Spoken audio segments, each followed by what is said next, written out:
ಹುಬ್ಬಳ್ಳಿ ವಿದ್ಯಾರ್ಥಿನಿ ನೇಹಾ ಹತ್ಯೆ ಪ್ರಕರಣದ ವಿಚಾರಕ್ಕೆ ಸಂಬಂಧಪಟ್ಟಂತೆ ಗೃಹ ಸಚಿವರಾದಂತಹ ಡಾಕ್ಟರ್ ಜಿ ಪರಮೇಶ್ವರ್ ಅವರ ಹೇಳಿಕೆಯನ್ನ ಖಂಡಿಸಿ ಇವತ್ತು ಎಬಿವಿಪಿ ಪ್ರತಿಭಟನೆಯನ್ನ ಮಾಡ್ತಾ ಇದೆ.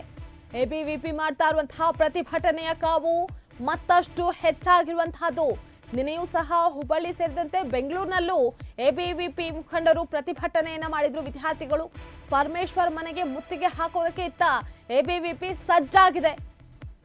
ಪರಮೇಶ್ವರ್ ನಿವಾಸದ ಸುತ್ತಮುತ್ತ ಈಗಾಗಲೇ ಬಿಗಿ ಭದ್ರತೆಯನ್ನ ಸಹ ಒದಗಿಸಲಾಗಿದೆ. ಸದಾಶಿವನಗರದ ನಿವಾಸದ ಬಳಿ ಬೀಡನ್ನ ಬಿಟ್ಟಿದ್ದಾರೆ ಪೊಲೀಸರು.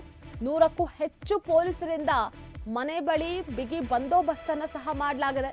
ಪರಮೇಶ್ವರ್ ನಿವಾಸದ ಬಳಿ ಪೊಲೀಸರು ಬಂದೋಬಸ್ತನ್ನ ಮಾಡಿರುವಂತಹದ್ದು. ಈಗಾಗಲೇ ಎಬಿವಿಪಿ ಪ್ರತಿಭಟನಾಕಾರರು ಗೃಹ ಸಚಿವರ ಮನೆಗೆ ಮುತ್ತಿಗೆ ಹಾಕೋದಕ್ಕೆ ಮುಂದಾಗ್ತಾ ಇರುವಂತಹ ಬೆನ್ನಲ್ಲೇ ಎಚ್ಚೆತ್ತುಕೊಂಡಿರುವಂತಹ ಪೊಲೀಸರು ಯಾವುದೇ ಕಾರಣಕ್ಕೂ ಅಹಿತಕರ ಘಟನೆಗಳು ನಡೆಯದಂತೆಯೂ ಕೂಡ ಹೆಚ್ಚಿನ ನಿಗಾವನ್ನ ವಹಿಸಿದ್ದಾರೆ. ನೀವು ಕೂಡ ಒಂದು ವಿಂಡೋದಲ್ಲಿ ಗಮನಿಸ್ತಾ ಇದ್ದೀರಾ. ಈಗಾಗಲೇ ಪರಮೇಶ್ವರ್ ಅವರ ನಿವಾಸಕ್ಕೆ ಮುತ್ತಿಗೆ ಹಾಕೋದಕ್ಕೆ ಎಬಿವಿಪಿ ವಿದ್ಯಾರ್ಥಿಗಳು ಅವರ ಸಂಘಟನೆಯವರು ಈಗಾಗಲೇ ಅಲ್ಲಿಗೆ ಧಾವಿಸಿರುವಂತಹದ್ದು. ಆದ ಕಾರಣದಿಂದಾಗಿ ಅವರ ನಿವಾಸದ ಬಳಿಗೆ ಹೋಗದಂತೆ ತಡೆಯೋದಕ್ಕೆ ಪೊಲೀಸರು ಸಹ ಸನ್ನದ್ಧರಾಗಿದ್ದಾರೆ. ನಿನ್ನೆಯೂ ಸಹ ಬೆಂಗಳೂರು ಸೇರಿದಂತೆ ಹುಬ್ಬಳ್ಳಿ ರಾಜ್ಯದ ಹಲವು ಕಡೆ ಎಬಿವಿಪಿ ವಿದ್ಯಾರ್ಥಿಗಳು ಪ್ರತಿಭಟನೆಯನ್ನ ಮಾಡಿದ್ರು. ಇವತ್ತು ಸಹ ಪ್ರತಿಭಟನೆಯ ಕಾವು ಹಾಗೆ ಇದೆ. ಜೊತೆಗೆ ಅದು ಬೆಂಗಳೂರಿನಲ್ಲಿ ಶಿಫ್ಟ್ ಆಗಿರುವಂತಹದ್ದು. ಪರಮೇಶ್ವರ್ ಅವರ ನಿವಾಸದ ಸುತ್ತಮುತ್ತ ಈಗ ಬಿಗಿ ಪೊಲೀಸ್ ಬಂದೋಬಸ್ತನ್ನ ಮಾಡೋದ್ರ ಮೂಲಕ ಎಬಿವಿಪಿ ಅವರು ಪ್ರತಿಭಟನೆ ಏನು ಗೃಹ ಸಚಿವರ ಮನೆ ಬಾಗಿಲಿಗೆ ಬಾರದಂತೆ ತಡೆಯುವಂತಹ ನಿಟ್ಟಿನಲ್ಲಿ ಪೊಲೀಸರು ಸಹ ಸನ್ನದ್ಧರಾಗಿರುವಂತಹ ವಿಂಡೋವನ್ನು ಸಹ ನೀವು ಒಂದು ದೃಶ್ಯಗಳಲ್ಲಿ ಗಮನಿಸ್ತಾ ಇದ್ದೀರಾ.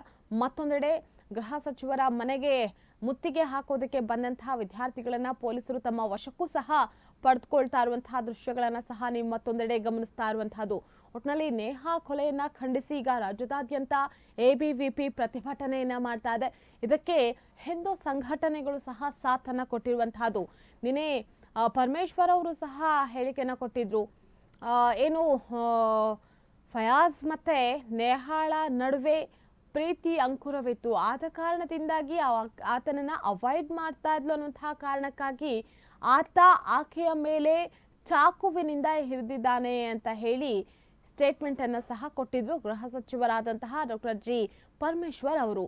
ಆ ಹೇಳಿಕೆಯನ್ನ ಖಂಡಿಸಿ ಇವತ್ತು ಪರಮೇಶ್ವರ್ ಅವರ ಮನೆಗೆ ಮುತ್ತಿಗೆ ಹಾಕುವುದಕ್ಕೆ ಮುಂದಾಗ್ತಾ ಇದ್ದಾರೆ ಎಬಿವಿಪಿ. ಹುಬ್ಬಳ್ಳಿ ವಿದ್ಯಾರ್ಥಿನಿ ನೇಹಾ ಹತ್ಯೆ ಪ್ರಕರಣದ ವಿಚಾರಕ್ಕೆ ಸಂಬಂಧಪಟ್ಟಂತೆ ಈಗಾಗಲೇ ಬೆಂಗಳೂರಲ್ಲಿ ಗೃಹ ಸಚಿವ ಡಾಕ್ಟರ್ ಜಿ ಪರಮೇಶ್ವರ್ ಅವರು ಪ್ರತಿಕ್ರಿಯೆಯನ್ನ ನೀಡಿದ್ದಾರೆ. ನನ್ನ ಮಾತಿನಿಂದ ಪೋಷಕರಿಗೆ ಬೇಸರವಾಗಿದ್ರೆ ವಿಷಾದಿಸ್ತೀನಿ ಅಂತ ಹೇಳಿ ಸಹ ತಿಳಿಸಿದ್ದಾರೆ.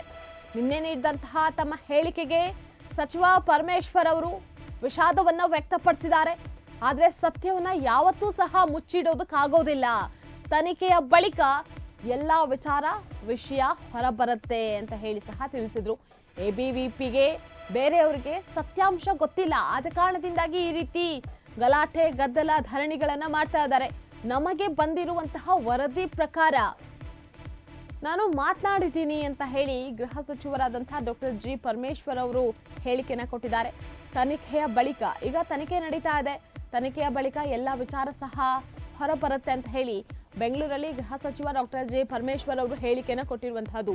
ಈಗಾಗಲೇ ಗೃಹ ಸಚಿವರಾಗಿರುವಂತಹ ಡಾಕ್ಟರ್ ಜಿ ಪರಮೇಶ್ವರ್ ಅವರು ಹೇಳಿಕೆಯನ್ನ ಕೊಡುವಂತಹ ಸಂದರ್ಭದಲ್ಲಿ ಸಾಕಷ್ಟು ಬಾರಿ ಅಳೆದು ತೂಗಿ ಲೆಕ್ಕಾಚಾರವನ್ನ ಹಾಕಿ ಸ್ಟೇಟ್ಮೆಂಟ್ ಅನ್ನ ಕೊಡ್ತಾರೆ.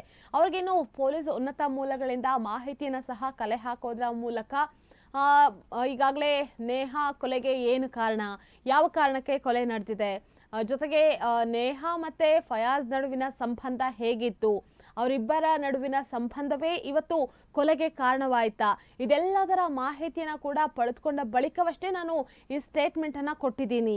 ಆದ್ರೆ ಎಬಿವಿಪಿ ಅವರಿಗಾಗಿರ್ಬಹುದು, ಹಿಂದೂ ಸಂಘಟನೆಗಳಿಗಾಗಿರ್ಬಹುದು, ಇದ್ಯಾವುದರ ವಿಚಾರದ ಬಗ್ಗೆಯೂ ಸಹ ತಿಳಿದಿಲ್ಲದ ಕಾರಣದಿಂದಾಗಿ ಈ ರೀತಿ ಪ್ರತಿಭಟನೆಗಳನ್ನ ಮಾಡ್ತಾ ಇದ್ದಾರೆ. ಎಬಿವಿಪಿಗೆ ಬೇರೆಯವರಿಗೆ ಸತ್ಯಾಂಶ ಗೊತ್ತಿಲ್ಲದ ಕಾರಣದಿಂದಾಗಿ ಈ ರೀತಿ ವರ್ತನೆಯನ್ನ ಮಾಡ್ತಾ ಇದ್ದಾರೆ. ಆದ್ರೆ ನಮಗೆ ಬಂದಿರುವಂತಹ ವರದಿಯ ಪ್ರಕಾರ ನಾನು ಮಾತನಾಡಿದ್ದೀನಿ ಎನ್ನುವಂತಹದನ್ನ ಬೆಂಗಳೂರಲ್ಲಿ ಗೃಹ ಸಚಿವ ಡಾಕ್ಟರ್ ಜಿ ಪರಮೇಶ್ವರ್ ಹೇಳಿಕೆಯನ್ನ ಕೊಟ್ಟಿದ್ದಾರೆ.